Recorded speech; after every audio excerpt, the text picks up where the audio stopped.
Olá pessoal, tudo bem com vocês? Vamos aí para mais uma aula, né? Então, uma aula de ética e educação. E hoje nós vamos trabalhar aí dois capítulos, né? Na verdade, a introdução e o capítulo do livro do Mário Sérgio Cortella, né? Que é Educação, Convivência e Ética, Audácia e Esperança.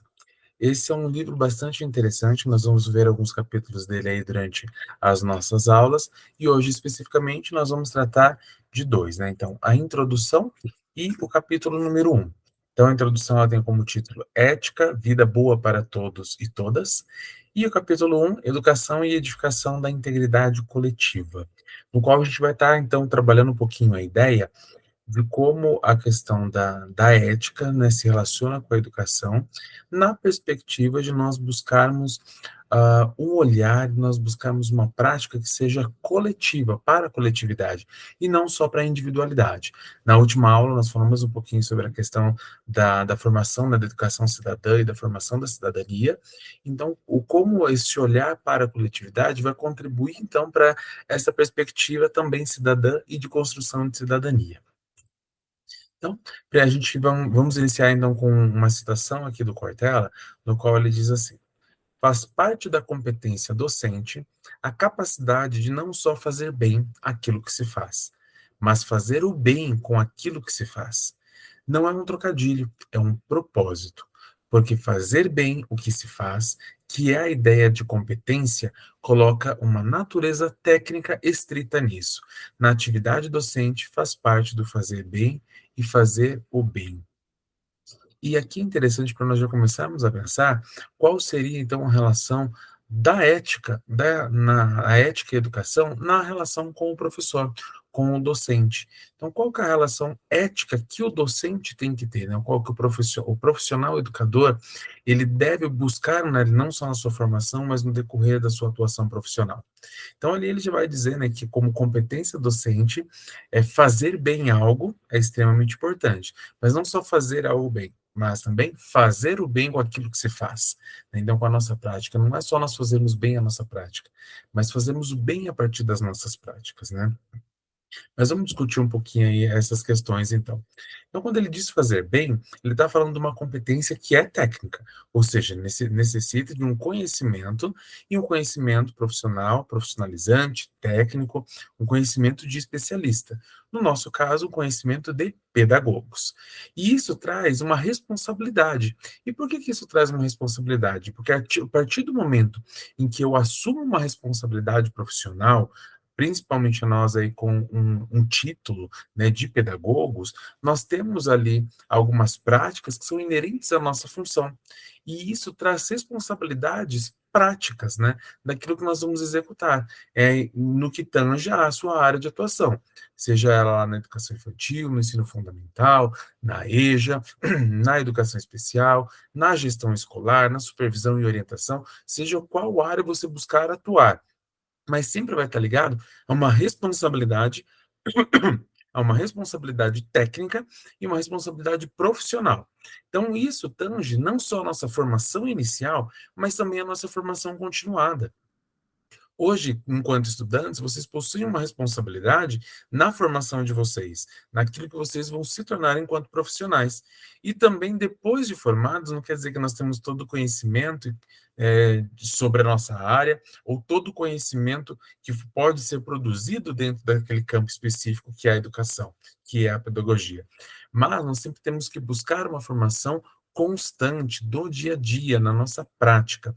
E isso vai influenciar também a nossa prática diária, na nossa atuação diária. Pois se nós somos pessoas que não buscaram ali fazer bem o nosso trabalho profissional, o nosso trabalho técnico, seja durante a formação inicial, que foi feita ali de forma relaxada, ou seja depois de formado, dentro da nossa formação continuada, qual muitas vezes a gente não dá continuidade, a nossa atuação diária, ela vai ser modificada e ela vai ser prejudicada. E aí, será que nós estaremos fazendo o bem? Fazendo o bem? E se nós não estivermos fazendo bem, será que nós estaremos fazendo o bem a partir disso? Então, um pouco para a gente pensar.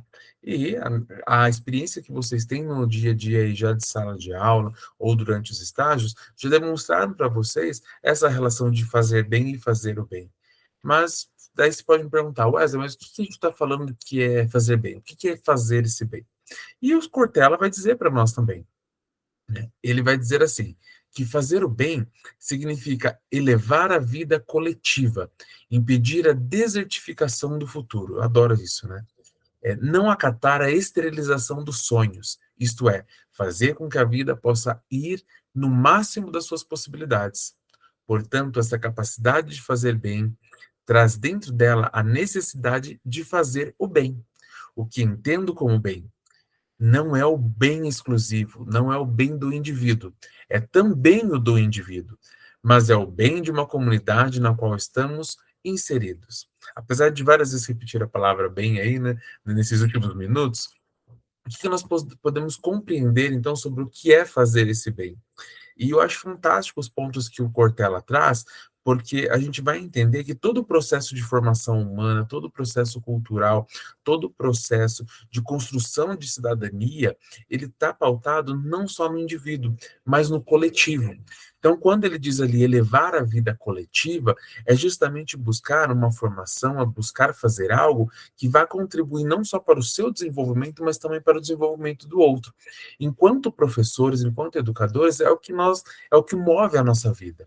Porque aquilo que eu faço enquanto formação, aquilo que eu busco enquanto construção do conhecimento, ela não é para mim. Ela é para ser compartilhada com todos aqueles que estão junto a mim. No caso, os meus alunos, as pessoas que estão ao meu redor, as pessoas com as quais eu convivo, as pessoas com as quais estão diretamente ou indiretamente ligadas a mim, né? Então, no caso, cada um de nós. Então, e impedir a desertificação do futuro. Gente, isso é fantástico a gente pensar isso, né? Fazer o bem é impedir que se acabe algo lá na frente, é impedir, né, essa desertificação, é fazer um futuro vazio, um futuro no qual a gente não consiga ver ali possibilidades e potencialidades. É não acatar a esterilização dos sonhos, que é a coisa mais triste do que a gente ter vários sonhos mortos, né? Vários sonhos ali que ficam minados ou que chegam a ser acabados, né? Não dão sequência, não dão continuidade na nossa vida, né? Ou aqueles ou sonhos estéreis, no sentido de que então não vão vigar e não vão frutificar. Isso é muito triste. Nós, enquanto educadores, temos ali uma responsabilidade muito grande em relação aos nossos alunos, de ser aqueles que vão semear sonhos, semear possibilidades, semear potencialidades, né? Ao máximo das suas possibilidades, como o Cortella está trazendo ali para gente. E sempre, não olhando somente para nós enquanto indivíduos, mas olhando para a coletividade, na comunidade onde nós estamos inseridos, ou seja, no meu bairro, na minha escola, é, no bairro ali da minha escola, na minha cidade, onde você estiver, no seu local de trabalho, da empresa onde você atua, em qualquer lugar. Nós temos essa responsabilidade enquanto educadores, e isso é uma responsabilidade ética, né? Então, ele vai mostrar para nós o educador como um mediador, como um estimulador da vida. E se nós não tivermos, não agirmos dentro dessa perspectiva de mediadores, então não sei para que serve a educação, ou muito menos para que serve um educador ou um professor, né? Nós somos responsáveis ali por trazer, então, a formação para outras pessoas enquanto educadores, né? No sentido formal ali na escola, nos âmbitos de educação, não só na escola, mas tanto educação formal ou não formal.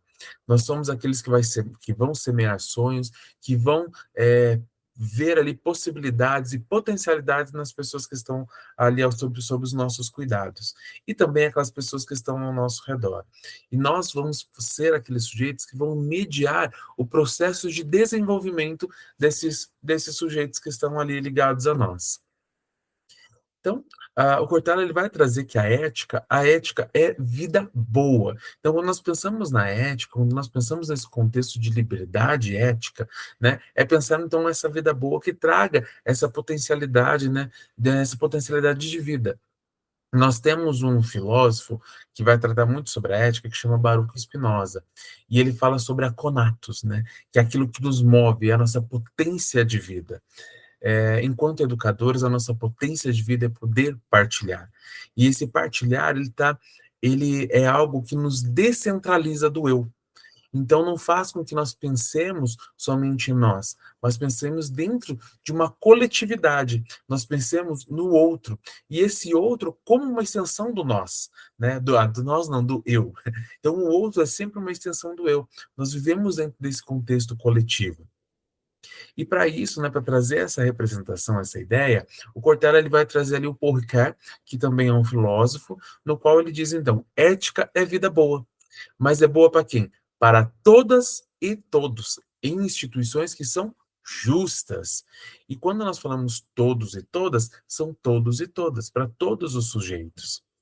Até mesmo, né, porque se nós temos um bem dentro do nosso processo de desenvolvimento, ou dentro da nossa coletividade, ou melhor, coletividade não, nosso contexto social, se nós temos ali algo que é bom somente para nós, que faz o bem somente para nós, ou seja, um bem individual, isso é o que nós vamos considerar como sendo um privilégio. E aí nós podemos dar N exemplos dentro da nossa sociedade, de quantos privilégios nós temos o privilégio por ser homem, o privilégio por sermos escolarizados, letrados, o privilégio por ser branco, o privilégio por ser ah, ter um poder aquisitivo maior. Nós temos diversos privilégios que, inclusive, trouxeram ali para o seu contrário, ou melhor, para a sua dualidade, trouxe ali diversos prejuízos. Né? E quando eu digo isso, falando o privilégio por ser homem na nossa sociedade, vai trazer ali uma repressão do feminino. O privilégio por ser branco vai trazer ali uma repressão do negro, da negritude da nossa sociedade, a desvalorização desses sujeitos, a desvalorização de uma cultura, e fora outras repressões que acontecem. Né? O privilégio por ter ser de um contexto letrado, vai fazer com que pessoas que não sejam letradas, pessoas que não puderam estar ali num banco de escola ou de uma faculdade, ser muitas vezes discriminados dentro do nosso contexto social. E por aí vai. E isso vai trazer para nós ali benefícios que são individuais. Vai trazer, então, o que nós vamos chamar de privilégios. E nós temos que observar essas questões, porque hoje, né, o lugar que nós ocupamos dentro da sociedade, enquanto acadêmicos, isso nos traz um lugar de privilégio. Isso nos traz benefícios, muitas vezes. Mas o quanto nós vamos utilizar isso para um bem próprio ou trazer para um bem coletivo. E quando nós pensamos nesse bem coletivo, nós falamos de uma qualidade social. E essa qualidade social, ela não é qualquer coisa, né? Mas ela é algo que é necessário para a vida e dentro de uma perspectiva abundante, né? Então, o Cortella ele vai dizer que nós temos que pensar a qualidade social com abundância, né? Esse bem com abundância. E essa abundância, então, é o que é necessário para a vida. E quando a gente fala do necessário para a vida, a gente, é o mínimo que se espera num contexto social, numa cultura, para que possamos ter uma progressão enquanto sujeitos na vida. Então, o que é isso necessário para a vida que o Cortella vai trazer ali para a gente? Trabalho digno, moradia saudável, amorosidade acolhedora, sexualidade livre, religiosidade não alienante. Isto é vida sem carências, isso é vida abundante. Porque aí vamos pensar, se nós olharmos, né, na sua relação com o bem individual e os privilégios, quanto na nossa sociedade essas perspectivas também são alienantes e também são excludentes dos sujeitos. Quantas pessoas, né, têm um trabalho digno? Quantas pessoas vão ter aí possibilidades de ter uma moradia saudável? Ou, né, hoje, se nós temos uma casa, se nós podemos ter uma casa, um apartamento, um lugar, um teto para morar, quantas pessoas não têm? E o quanto isso é pensado dentro de um contexto do individual e do coletivo. O quanto nós lutamos para que isso mude. A questão da morosidade acolhedora. Então, quantas pessoas aí são jogadas para fora da casa pelas suas famílias por N motivos, dentro principalmente do que a gente vai colocar como sexualidade livre, né, de praticar ali as suas relações amorosas, as suas relações afetivas de uma forma plena, sem ser discriminado, julgado e muitas vezes agredida dentro do contexto social. A sua religiosidade, nos quais, né, já fizemos várias discussões em relação a isso, mas muitas vezes, né, colocar o peso da minha religião sobre o outro. Então, demonizar a religião do outro, discriminar a religião do outro. Sempre nós vamos buscar para. Sempre vamos buscar, não, né? Pessoas muitas vezes buscam para um bem que é individual, um privilégio da sua religião, em detrimento da outra. trazendo então para o outro uma recriminação daquilo que ele pratica enquanto religião.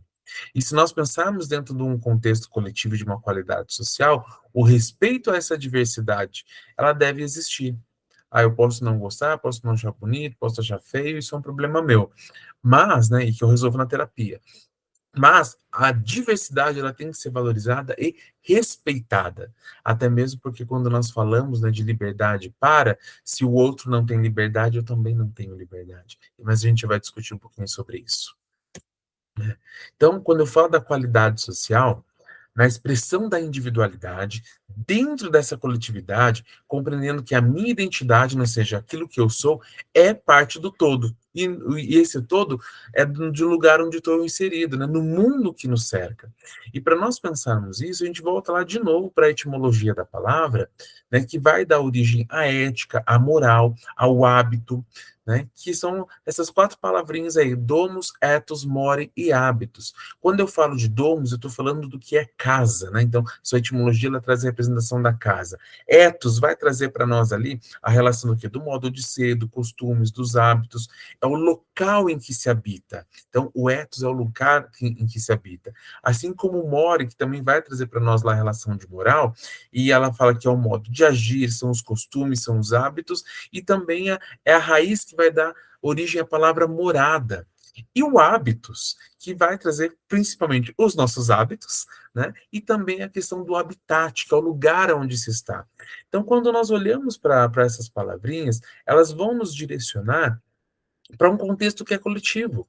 E se nós entendemos o lugar onde nós estamos, a nossa casa, não só como literalmente a nossa casa, o prédio onde nós estamos, mas o planeta onde nós estamos, todo esse ecossistema, né, nós fazemos parte dele. Nós não somos coisas distintas, né, ou melhor, somos coisas distintas, mas não somos coisas separadas desse todo. Nós somos partes desse todo. Então, quando nós falamos dentro de um contexto de domos, etos, mori e hábitos, nós fazemos parte de um contexto que é geral, desta casa, desse lugar de convivência, desse lugar, né, de existência, de se habitar, que é coletivo. E aí nós temos uma fala do Cortella que diz: se a vida é o lugar onde vivemos e vivemos juntos, que é o nosso planeta, o nosso país, a nossa cidade, a nossa escola, é onde nós vivemos juntos. E se nós vivemos juntos, nós temos que pensar dentro desses juntos, dentro desses nós e dentro dessa coletividade. Não tem como eu estar num lugar que é coletivo e pensar dentro de uma individualidade, porque senão eu não busco e não vou garantir ali uma qualidade social. E quando nós falamos dessa qualidade social, nós estamos falando da garantia de direitos para todos, nós estamos falando da garantia de expressão e representatividade desse todo, nós estamos falando da possibilidade e garantia de exercer a sua cidadania para todos, né? Do respeito a essa diversidade e da liberdade para todos. Mas aí faz a gente pensar um pouquinho, né? Quando nós falamos de ética, nós falamos de liberdade, nós já discutimos um pouquinho sobre isso. Então, toda vez que eu falo de ética, eu também falo de liberdade, porque é pensar o que eu posso, né, o que eu quero, o que eu posso e o que eu devo. Então, isso é pensar sobre, eticamente, isso é pensar sobre o nosso contexto de liberdade. Mas, será que realmente nós somos livres? Será que realmente nós escolhemos, definimos e consideramos aquilo que nós fazemos como algo da nossa escolha, das nossas possibilidades? E isso é algo importante para nós discutirmos, né? Vários filósofos foram trabalhar com essa questão do conceito de liberdade, né? E o Cortella traz uma reflexão interessante ali para nós, pensando um pouquinho sobre isso. Ele diz que só se é livre, né? Livre para fazer algo quem é livre de alguma coisa. Então, um exemplo que ele traz ali, nós temos uma liberdade para ir e vir. Nós temos, então, isso é constitucional, inclusive. Porém, será que nós somos livres de carência de recursos? Porque se eu for livre de carências de recursos, ou seja, eu tenho recursos econômicos, eu tenho liberdade para ir e vir. Porque aí eu posso ir para qualquer lugar, vir para qualquer lugar, porque eu quero. Agora, se eu não tenho recursos financeiros, se eu não tenho recursos econômicos, eu não tenho essa liberdade. Se eu quiser ir lá para Paris, eu não vou poder ir porque eu não tenho dinheiro para ir. Se eu quiser ir lá para Porto de Galinhas, eu não vou poder ir porque eu não tenho dinheiro para ir, eu não tenho condições para. Ou seja, então eu não sou livre de carências, né, e nem de recursos para que eu tenha, que eu exercite essa liberdade. Então, será que de fato é uma liberdade? Da mesma forma, nós somos livres para ler, para estudar, para pensar, para refletir. Mas isso só não nos é permitido a partir do momento que nós temos a liberdade para nos alfabetizar. Somos livres do analfabetismo. Agora, os sujeitos que são analfabetos, né, que não tiveram oportunidade de estudos, será que eles são livres para ler? Não, eles ficam presos dentro de uma pseudo-liberdade. E isso faz, né, com que a gente comece a repensar um pouquinho o que nós temos como liberdades na nossa vida. Será que nós entendemos isso para outras áreas, né, para a área cultural, para a área econômica, para a área social, para a área da sua vida privada? O quanto de fato nós temos liberdades, né, que são liberdades, ou sempre essas liberdades para alguma coisa está condicionada a uma outra coisa. E aí a gente pode pensar até na nossa relação de trabalho. Será que nós somos realmente livres para trabalhar? Nós somos livres para escolher aquilo no qual nós vamos trabalhar? Ou isso está ligado a um D, né? A uma livre de necessidade, porque nós temos uma necessidade de pagar conta, sobreviver, né? Então, faz a gente repensar um pouquinho sobre esse contexto e conceito de liberdade. Então, se e isso faz com que a gente pense também não só no contexto individualizado, mas no contexto do coletivo.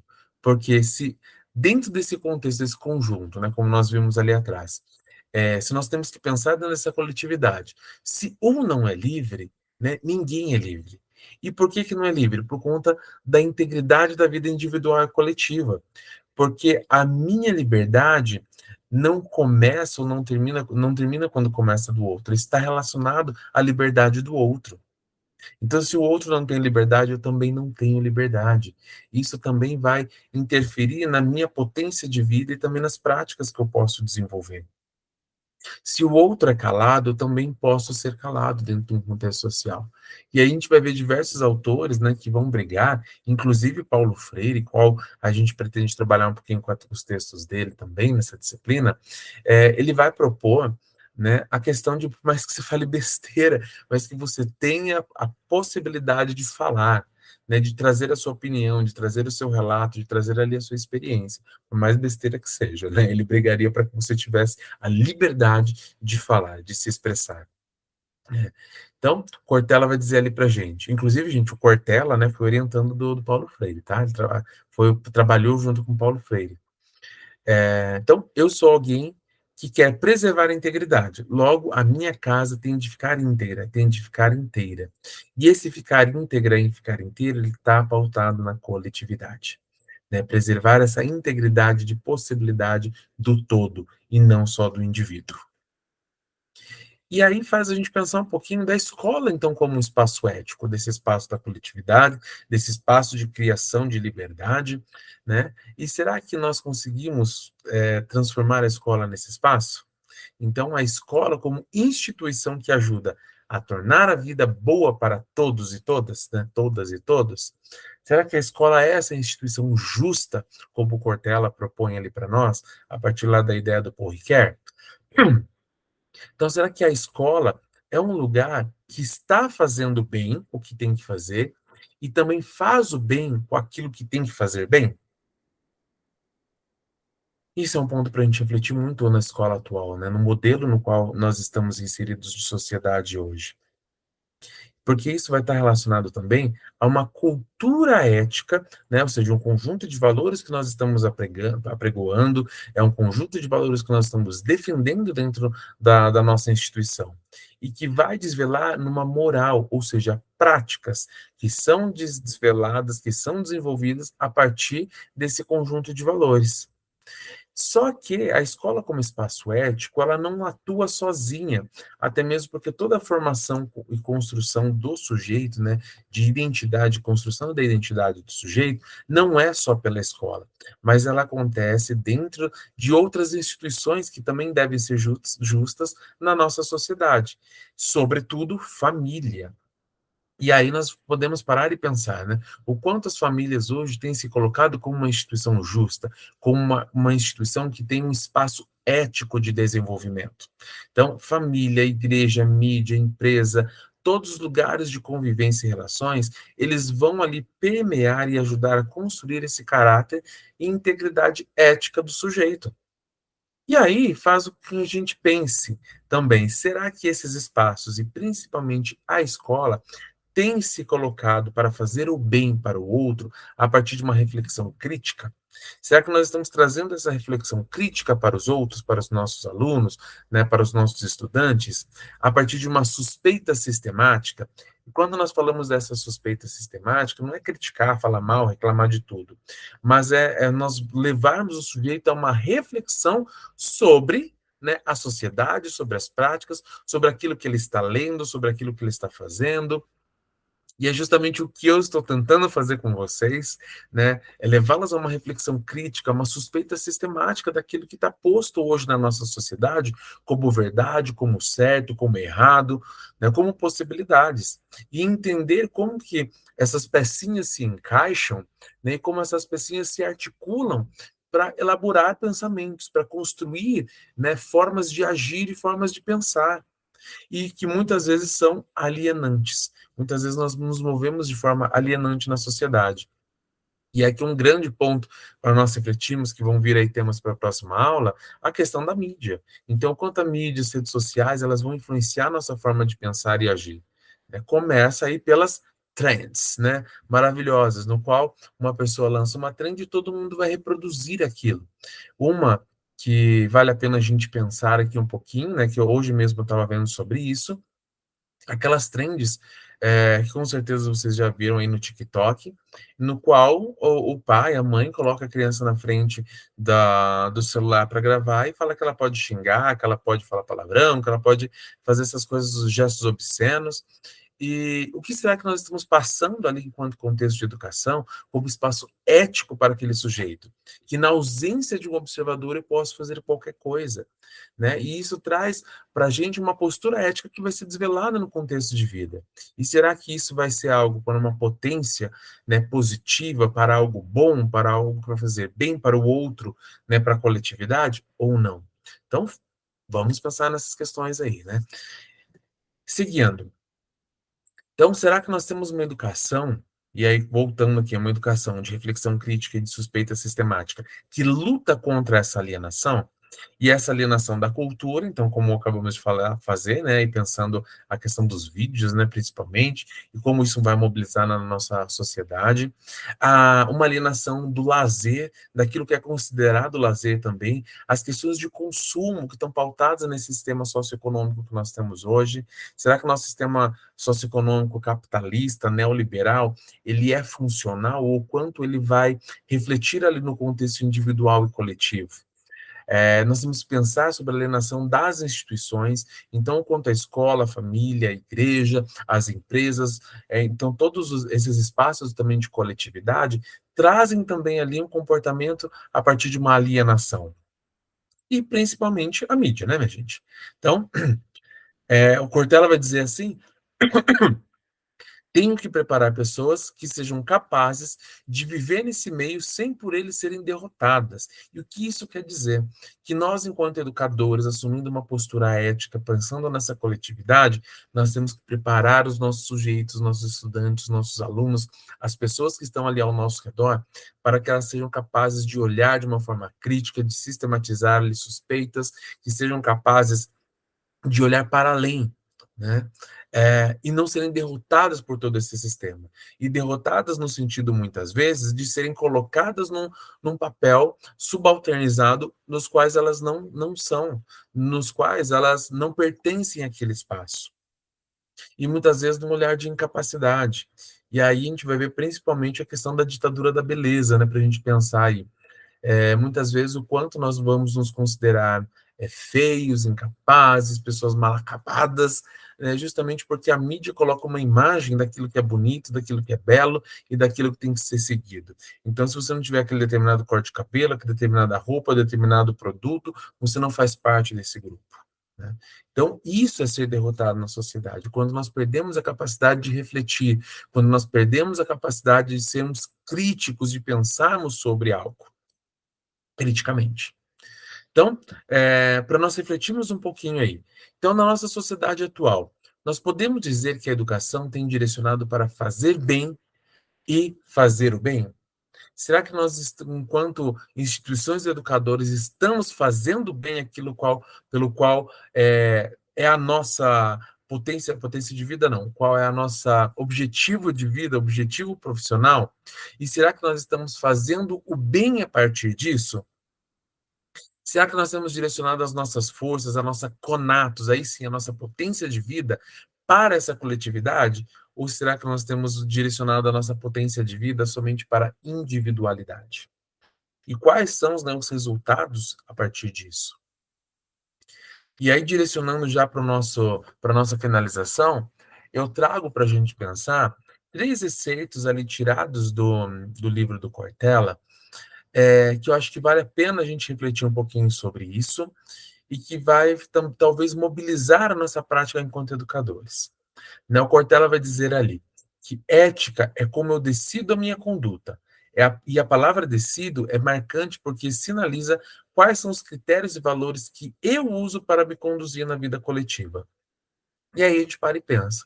Ou melhor, você já parou e pensou? O que você tem decidido da sua vida? Né? Então, quais são os valores que permeiam ali a sua formação, não só enquanto futuro educador, mas também ali enquanto pessoa, enquanto humano dentro desse contexto social? Então, o que tem mobilizado a sua vida? O que tem mobilizado o seu ser? Você já parou para pensar nisso? Você já parou para pensar o quanto os seus valores te mobilizam para uma individualidade ou para o coletivo? E já parou para pensar que esses valores são você quem decide? Que não tem como você culpar outro, falar, ah, é porque isso, é porque aquilo. Não, você está decidindo aquilo que você quer fazer. Claro que nós somos mobilizados justamente pelo nosso contexto sociocultural, porém a decisão é sua, a partir de uma perspectiva crítica. O segundo excerto diz: ser responsável pela formação de pessoas é assumir com honestidade de propósitos aquilo que se pratica. Portanto, eh, se forma o par ao bem, a crítica e a responsabilidade irão nessa direção. Criticar é ser capaz de escolher o que se aceita e o que se rejeita.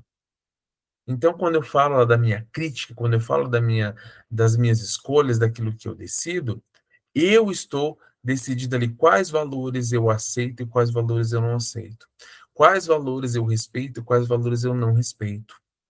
E isso é assumir a nossa responsabilidade de formação do outro, porque aquilo que enquanto eu estou decidindo é o que vai contribuir para a formação do outro. E que outro que eu pretendo formar para essa sociedade? Que outro sujeito, né, eu pretendo ali fazer parte da vida dele para que ele se transforme ali como um cidadão e exerça a sua cidadania de forma plena, que ele exerça a sua cidadania de forma respeitosa e que ele exerça a sua cidadania de uma forma consciente. Ou será que os valores aos quais eu estou me submetendo, os valores aos quais eu estou ali defendendo, eles não constroem essa coletividade? Então, qual que é a nossa responsabilidade para esse contexto? E para finalizar o último excerto, e eu acho que é um trecho muito bonito ali que o Cortella traz para a gente, ele diz assim: no âmbito da docência, imagino que ninguém seria professor se não tivesse um desejo, que é prazeroso, de fazer as pessoas aprenderem. Fazer o bem faz vibrar, dá prazer.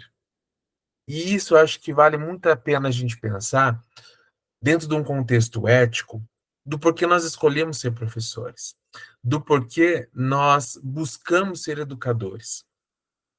Que com certeza a gente vai falar que tem muitas pessoas que estão lá só por dinheiro e porque não pretende fazer outra coisa da vida.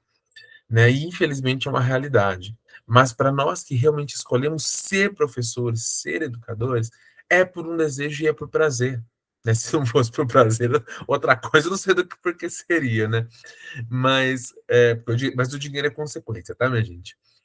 Mas é o prazer de poder compartilhar, de mesmo depois de morto, estar vivo, né, dentro dos outros com os valores que você passou, com os conhecimentos que você ajudou a construir. E isso é um prazer que ninguém tira de você, né, de fazer as pessoas aprenderem. E eu falo que para mim é um dos maiores prazeres que eu tenho. Eu amo dar aula, adoro dar aula, justamente porque é um espaço, né, de troca no qual, parafraseando ali Paulo Freire, eu me faço professor no momento em que ensino e, e o ensinar, né, me faz também aprender. Então, eu não só eu aprendo e ensino de forma mútua, né? Não são coisas que são separadas, mas elas estão imbricadas e elas acontecem ao mesmo tempo. Então, eu aprendo enquanto ensino, ensino enquanto eu aprendo, né?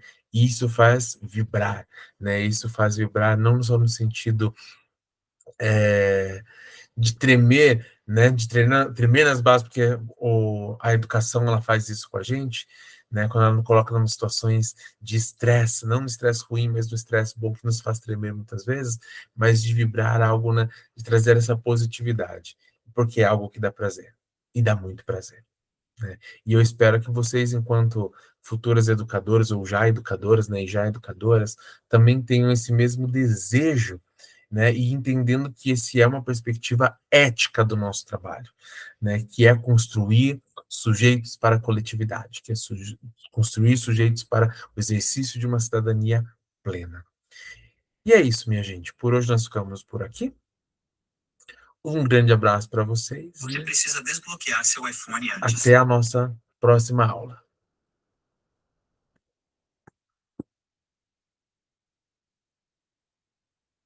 Tchau, tchau.